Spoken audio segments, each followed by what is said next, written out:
సంగారెడ్డి జిల్లాలో రేషన్ బియ్యం మాఫియా ఆగడాలకు పుల్కల్ పోలీసులు చెక్ పెట్టారు. అక్రమ రేషన్ బియ్యం రవాణాను కట్టడి చేశారు. సంగారెడ్డి జిల్లాలోని నాందేడ్ అకోలా 161వ జాతీయ రహదారిపై పుల్కల్ ఎస్ఐ క్రాంతి పాటిల్ తన సిబ్బందితో కలిసి తాడ్దన్పల్లి టోల్ ప్లాజా వద్ద వాహనాల తనిఖీలను చేపట్టారు. ఈ క్రమంలో అనుమానాస్పదంగా వస్తున్న 2 లారీలను ఆపి తనిఖీలు చేశారు. లారీల్లో అక్రమంగా రేషన్ బియ్యంను తరలిస్తున్నట్లు గుర్తించారు. ఈ రేషన్ బియ్యం హైదరాబాద్ నుండి గుజరాత్కు తరలిస్తున్నట్టుగా పోలీసుల విచారణలో తేలింది. దీంతో లారీ డ్రైవర్లను అదుపులోకి తీసుకున్నారు. అనంతరం 2 లారీలను సీజ్ చేసి పుల్కల్ పోలీస్ స్టేషన్కు తరలించారు.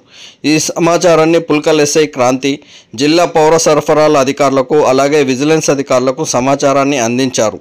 పౌర సరఫరాల అధికారుల ఫిర్యాదు మేరకు కేసు నమోదు చేస్తామని ఎస్ఐ వివరించారు.